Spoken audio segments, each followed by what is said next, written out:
네, 안녕하세요. 반갑습니다. 네, 예, 반갑습니다. 간단하게 자기소개 부탁드릴게요. 제이린의 가요세상을 유튜브를 하고 있는 작곡가 제이린이라고 합니다. 지금까지 작곡한 함께 작업했던 아티스트가 누가 있나요? 여러 가수가 있는데요. 네. 저는 주로 이제 아이돌 작곡을 많이 했었고 트와이스, 트와이스? 네, 엑소, 수호, 트와이스, 엑소. 네, 엑소첸, 오마이걸 등등. 그 트와이스랑 아는 사이겠네요? 또 그렇게 볼 수 있겠죠. 요즘에 그 50 사건이 유명한데 많은 분들이 아직도 이게 어떻게 되는 거고 왜 이게 문제고 간단하게 한번 정리를 해볼게요. 2023년 5월 17일에 빌보드 100 차트에서 17위까지 하면서 해외에서 이름을 알리는 K-팝 걸그룹이 되었는데 이 시기에 문제가 좀 생기게 되었어요. 여기에서 두 인물이 핵심 인물인데 바로 50의 소속사 어트랙트의 전홍준 대표님 그리고 더기버스의 프로듀서 안성일이라는 인물이 있습니다. 전 대표는 멤버들을 키우기 위해서 아낌없는 지원을 했고 멤버 프로듀싱은 더기버스의 안성일이 했는데 첫 번째 앨범은 큰 성과가 없었는데 안성일이 워너뮤직 코리아와 파트너십을 맺고 발매한 큐피트를 유행시켜서 빌보드에 17위까지 올려놓는데요. 이때 생긴 문제 때문에 어트랙트의 전 대표가 더기버스의 안성일이 중간에 아이돌을 가로채서 워너뮤직 코리아에 팔아넘기려 했다고 주장하고 있어요. 하지만 워너뮤직 코리아에서는 모든 의혹이 아니라고 말하고 있고요. 하지만 대중들이 화가 나는 포인트는 그 50의 모든 멤버들이 6월 19일에 그 소속사에 대해서 전속 계약 효력 정지 가처분 신청을 했고요. 무슨 뜻인가요? 가처분 신청을 한다는 것 자체가 더 이상 이 회사와 함께하지 않겠다는 뜻이고요. 함께하지 않겠다. 네, 이게 만약에 가처분이 신청을 했는데 인용이 네. 된다면 빠르게 복귀를 네. 해서 아직 소송이 문제가 해결되지 않아도 이 친구들은 활동을 할 수 있어요.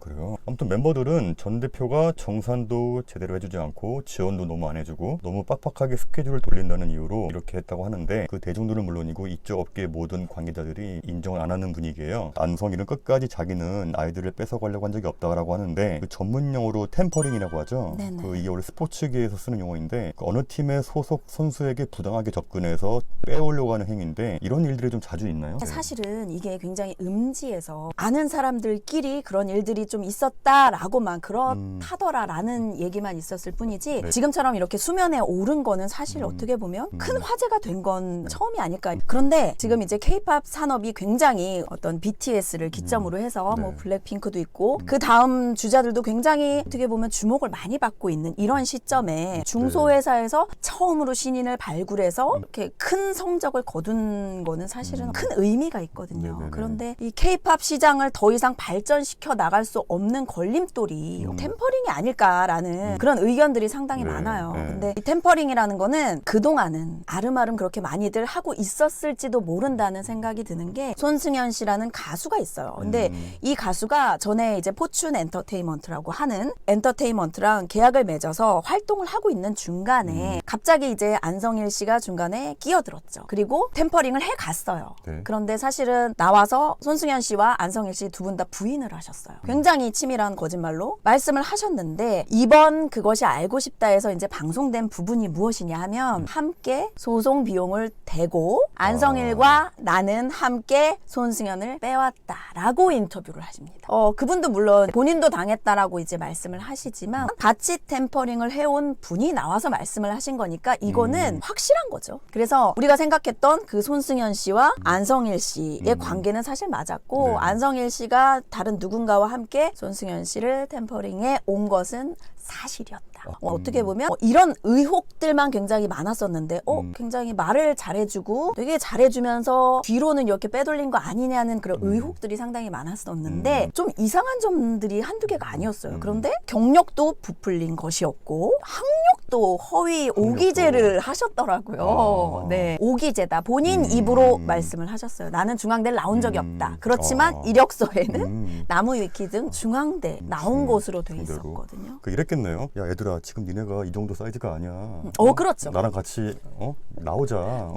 거기 있으면 니네 비전도 없어. 이렇게 했겠네요. 그렇게 먹힐 수 있었던 가장 큰 이유가 사실은요. 작곡가는요. 이 곡을 가지고 있잖아요. 그럼 이 곡을 리메이크할 수 있는데 그 전에 있던 대표하고는 상관없이 리메이크를 낼 수가 있어요. 그러니까 큐피트로 지금 잘 됐잖아요. 네네. 이 회사를 나와서 안성일과 손을 잡고 다시 큐피드 리메이크를 낼 수가 있는 거예요. 리메이크를 내서 전 회사와는 상관없이 우리가 사실 알고 보면 네. 그 가수다라면서 큐피드로 행사를 다닐 수가 있어요. 아. 그렇게 되면 그 전에 했던 그런 이력들이 있잖아요. 빌보드에서 17위까지 올라갔다는 그런 이력을 활용할 수가 있게 되는 거죠. 근데 제가 듣기로 그 전 대표가 이쪽 업계에서 아주 보기 드물게 인간적이고 되게 따뜻한 분이라서 평판이 아주 좋은 분이던데 네네. 왜 이 피프티 멤버들은 그 은혜를 모르고 배신을 했을까요? 그 본인의 소속사 대표라고 할 수 있는 그분에 대해서도 굉장히 인터뷰나 다른 그런 모습들을 봤을 때 이 사람이 우리 대표야? 라는 의아함들을 많이 가졌더라고요.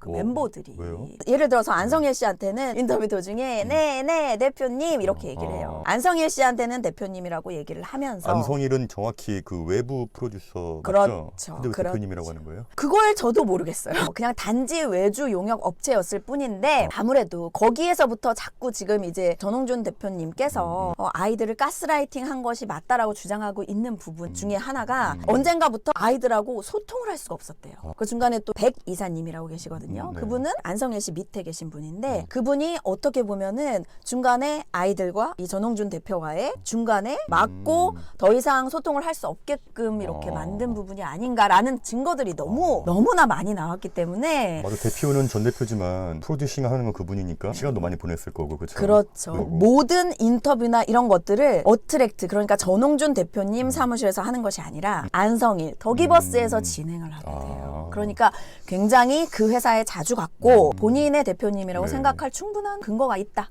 이렇게 말씀드릴 그럼 수 그 있을 것 아이들이 워낙 어린 친구들이라서 잘 몰랐을 수도 있겠고요, 그렇죠? 사실은 네. 그거에 대해서 말이 많아요. 네. 그래도 이 친구들은 그렇게 주체적으로 뭔가의 의견을 낼 수 없었을 것이다. 그랬기 때문에 피해자다. 라고 피해자. 이렇게 말하는 부분이 있었는데 저도 사실은 그렇게 된 것이 아닌가라는 생각을 했었었는데 지금까지 흘러가는 모양새를 보아하니 사실은 어떤 상표권 출원을 하고 부모님들이 아무리 압력을 했다고 하더라도 본인의 아무런 의사 없이 그렇게 됐다고는 보기 어렵고 그 부모님들도 옆에서 좀 이렇게 부추겼나요? 그렇죠. 이번에 이제 그것이 알고 싶다 방송에서 나온 부분들을 보면 부모님들은 이런 말씀을 많이 하세요. 우리 애들이 전홍준 대표님 때문에 너무 무서워한다. 다시는 돌아가고 싶어 하지 않는다. 가수를 안 했으면 안 했지 그 회사로는 가지 않겠다. 라고 이렇게 말씀을 하시고 심한 다이어트 압박이 있었다. 다이어트 압박이요? 네. 그럼 모든 아이돌이 하지 않나요? 그러니까 이제 부모님 네네, 말씀에 네네. 의하면 심한 다이어트 압박이 있었고 너무 그렇게 심한 감시 숙소가 아니에요. 회사에 CCTV가 있다. 이거는 심한 압박이다. 일반 회사에 그냥 CCTV가 달려 있는 것 같은 그것이 본인들한테는 상당한 압박으로 다가왔다. 너무 힘이 들어서 공황 장애가 걸렸고 공황장애. 네, 숙소를 뛰쳐나온 적이 있고 그리고 산소 호흡기로 눈을 뜬 적이 있다라고 이제 말씀을 하세요. 사실 그 전 대표님은 네. 제가 개인적으로 알지 못하더라도 굉장히 유명하신 분이세요. 예전에 샵 혹시 아시나요? 이건 네. 예, 그때 당시에 네. 측근으로 이제 나왔었는데 네. 기자회견장에서 가만히 앉아서 들으세요. 저는 아직도 기억이 나는 게 네. 가만히 이제 들으시다가 마지막에 양심 선언을 하세요. 누가 잘했냐? 문제가 생겨서. 누가 먼저 때렸느냐? 막 이런 얘기를 주고받는 과정이었는데 지영님이 막 발표를 하세요. 사실은 내가 맞았고 뭐 막 이런 발표를 하시다가 중간에 이 전홍준 대표님이 양심 선언을 하세요. 뭐라고 했어요? 사실은 그게 아니다. 지영 씨가 허밍으로 욕을 했고 그로 인해서 부모님이 오셔서 이재 씨가 맞았고 일련의 사건들에 대해서 쭉 양심 선언을 해요. 어떻게 보면 이제 지영 씨 편으로 옆에 나와서 이렇게 가만히 그냥 앉아 계셨던 건데 나중에 양심 선언을 하시거든요. 이게 못 참았던 거구나 이게 그렇죠. 네, 그런 불의에 대해서는 굉장히 참지 못하시는 그런 분이라고 알려져 있고 네. 그리고 사실 이런 사건이 일어나게 되면 굉장히 주변에서 많은 압박과 공격이 들어올 수 있어요. 사실 전홍준 대표 그런 사람이다. 왜냐하면 그동안 키우신 그 연예인들이 상당히 많기 때문에 네네. 그런 것들이 나올 법도 한데 미담밖에 없어요. 파도 미담밖에 없다. 정말 저희에게는 너무나 고마우신 분이다라는 그런 의견만 나오고 있지 그 외의 의견은 사실은 이분 나쁜 분이다라는 의견이 없었는데 제가 안성일 씨하고 전홍준 대표님하고 녹취본을 들었어요. 어떤 녹취였냐면 두 분이서 이제 의견이 살짝 이제 안 맞는 내용이었어요. 다른 이제 OST를 부르게 되었는데 그 OST에 대해서 이거는 이렇게 돼야 된다, 저건 저렇게 돼야 된다 이렇게 의견이 좀 안 맞는 상황이었는데 마지막에 이제 갑자기 뜬금없이 저는 그럼 손 떼겠습니다 그러더라고요. 안성현 씨가. 얼마나 황당해요. 얘기를 주고받고 있는 과정에서 저는 그럼 손 떼겠습니다. 갑자기 이렇게 얘기하니까 그동안에 약간의 의심도 들었었는데 말을 그렇게까지 한다? 화가 날 법하거든요, 사람. 끝까지 존댓말 하세요. 이 녹취록들을 보면서 굉장히 나이스하신 분이구나. 네. 그리고 다른 사람들에 대한 배려를 참 잘하시는 분이겠구나라는 생각을 사실은 제가. 근데 어떻게 보면 이 전 대표님이 속된 말로 호구당한 건데 이쪽 업계에서 이렇게 인간적이고 좋은 분이 워낙 드물다고 하는데 왜 이렇게 좋은 분이 이런 일을 당했을까요? 착해서 그런 건가요? 그럴 수도 있어요. 왜냐하면 네. 저도 이제 이 업계에 몸을 담그고 있지만 안 좋은 케이스도 굉장히 많아요. 그쵸. 솔직히 이제 네. 양아라고 하는 그쵸. 그런 양아도 분들이 많죠. 네. 좀 계시거든요. 물론 이 분야 말고도 다른 분야도 또 있을 수 있겠지만 이 분야는 특히나 좀 그거는 확실한 것 같아요. 네. 제가 그 대디님 영상에서 하나 봤던 그런 것이 네, 있었는데 네. 카리스마를 가져야 한다. 저는 그거에 굉장히 공감해요. 왜냐하면 갑자기 뜬금없이 공격이 들어올 때가 있을 수 있거든요. 네. 그러면은 그때 카리스마 있게 뭔가를 단도리를 이렇게 했었어야 되지 않았나.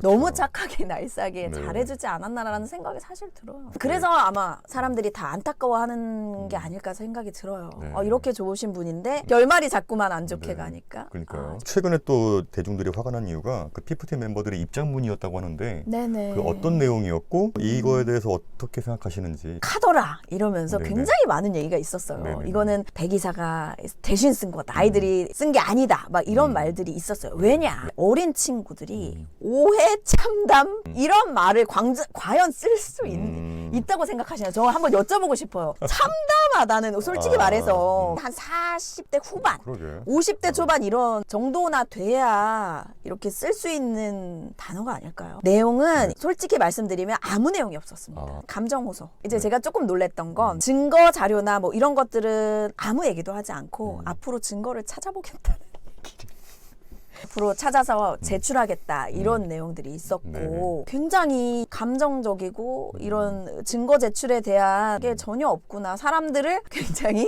자기가 말하면 다 믿을 거라고 생각을 하는구나라는 면에서 놀랬죠. 그 친구들이 어떤 뭐 여론전을 펼친다고 하는데 그런 게 네네. 뭐가 있어요? 제가 이제 찾아낸 것 중에 하나인데요. 인스타그램에는요. 15시간 전에 올렸음이라고 이제 적혀 있었어요. 인스타그램에. 근데 기사를 검색을 해보니 16시간 전에 올린 기사가 있는 거예요. 그런데 이제 약간의 시간 차이는 뭐 있을 수 있으니 거의 이제 동시에 올렸거나 약간 전에 올렸거나 약간 손발이 안 맞았다고 저는 이제 생각을 하는데 원래 있었던 오피셜 계정이면 제가 이해할 수 있거든요. 처음 만든 계정을 그것도 기자가 인스타그램을 막 검색을 해서 나오지도 않아요. 심지어 피프티 검색해도 나오지 않는 계정을 찾아내서 동시에 혹은 그 이전에 찾아내서 기사를 쓸 수 있는 확률이 몇 프로 될까 이 생각인 거죠. 그러게요. 그 이후에 굉장히 당황스러웠던 거는 의아했던 단어 3개를 써요. 오해, 참담? 비난, 참담을 헤드라인으로 이렇게 여론전을 하는 걸 보고 본인들이 전달하고 싶었던 메시지는 오해, 비난, 참담이었구나. 그때서야 네, 이제 알게 네, 됐고 네. 아 이제 본격적인 여론전을 시작을 하는구나라는 생각을 했었었는데 아니나 다를까 이제 그것이 알고 싶다도 제일 좀 황당했던 부분 중에 하나가 아이들은 피해자다. 아이들은 지켜줘야 한다. 그리고 아이들은 그런 회사를 선택할 권리를 줘야 되지 않을까 이런 도박판의 비유를 하거든요. K-팝 시장 자체를 네네. 엔터테인먼트 하는 대표들을 도박장에서 마치 이렇게 딜을 하는 것처럼 그렇게 표현을 해서 지금 난리가 난 거거든요. 그런 느낌으로 하고 마지막에 또 이제 활용점정으로 아이들이 보낸 손편지를 읽어줍니다. 거기서 제가 조금 놀랬던 사실 중에 하나가 뭐냐면요. 의혹입니다. 이건 방송에 어떻게 편집될 거를 알고 있었다라는 의혹을 제가 제기를 했거든요. 아, 그래요? 왜냐하면 그것이 알고 싶다에 보낸 손편지에서는 진실을 알릴 기회를 주셔서 감사하다라고요. 아, 그래요? 아, 그 SBS PD랑 뭔가 커넥션이 있는 거 아니에요? 어떻게 편집될 줄 알고 본인이 진실을 알릴 그러게요. 기회인 거라는 걸 어떻게 알았을까? 아, 굉장히 이상하지 너무 않습니까? 허술하네요, 내들이. 그리고 큐피트 노래가 그냥 객관적으로 들으시기에 네네. 빌보드 17위 할 정도로의 그런 멋진 곡이었나요? 네네. 빌보드에 오를 정도의 파급력이 있을 정도의 그런 노래라고 저는 생각을 하고 왜냐하면 굉장히 캐치해요. 외국 사람들도 그렇고 한국 사람들도 그렇고 향수를 불러 일으킬 캐치하다는 만한 게 어떤 의미인가요? 쉽다. 쉽다고요? 아. 네, 굉장히 쉬운 곡이고 누구나 따라할 수 있고 누구나 따라 부를 수 있고 네. 춤 같은 경우도 굉장히 쉽게 할 수 있다. 그것도 사실은 컸을 것 같아요. 안성일 씨가 이제 그만두겠다고 했거든요. 음악적인 걸 다 담당을 하고 있었단 말이죠. 그런데 이 친구들은 음악의 힘이 큰 걸 알고 있었어요. 음악 때문에 우리 노래가 빌보드를 간 거다라는 걸 알고 있었기 때문에 안성일 씨가 없으면 어트랙트에 남아있을 이유가 없다라고 생각했을 수도 있겠다라는 생각이 들기는 해요. 우리가 자극적인 단어들로 뭔가 이렇다 저렇다 말들이 굉장히 많은데 사실 가장 중요한 건 템퍼링을 했느냐 마느냐예요. 이게 왜 중요하냐면 뒤로 몰래 아이들을 빼가는 것이니까 이게 만약에 가능해진다면 이제 더 이상 중소기업은 살아남을 수 없게 되고 그렇게 되면 대기업 독과점 구조로 가게 될 텐데 그렇게 되면 과연 경쟁이 없어진 K-팝에서 더 이상의 성장이 있을 것인가 라는 부분인 거죠. 그렇죠. 중소기업 입장에서 힘들게 키웠는데